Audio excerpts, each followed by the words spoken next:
The news spread like wildfire, resulting in a crowd of curious onlookers converging on High Street Wednesday. Reports were that Marcus Foster and his wife were engaged in a physical rumble. However, the prominent attorney is denying claims that he assaulted his wife physically, saying reports that he beat his wife are wholly untrue. He admits to having an argument with her on High Street, but he says claims that police issued a warrant for his arrest are false. Foster says he went to collect his briefcase at the High Street office when he saw his estranged wife, and an argument ensued.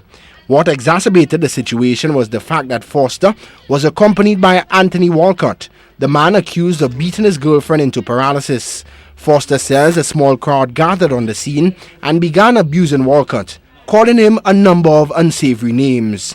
This eyewitness, who did not want to be identified, recalls what happened. Well, I just see she coming in and he was walking over with her books. So she called and asked him for her books. And I see she running and he pick up her shoe and say how is he that buy her shoe, and he was trying to send it behind her. And another lawyer hold on to him. And thing which I find that's nonsense. It's time for the system to stop them rich men from them men from beating. And there's more in the system they have to unfold. There's more. There's more. I'm a woman. I feel sorry for her. I know her pain there right now. Being in the system and that happening, she has to be running all over the place for help. That's not fair. Foster was later driven to his home in the north by the accused Walcott to collect more books and was followed by the police. However, he says the police made no attempts to arrest him.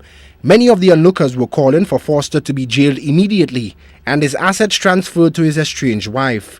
For many of the women on the scene, violence against the female gender must not be tolerated despite the situation. But citizens like this man were not prepared to take sides in this case. Everybody has their own problems, everybody has their own agenda, my brother. Whatever happened, they deal with it how they could. But a vendor who claims to be a close friend of Mrs. Foster made a shocking revelation.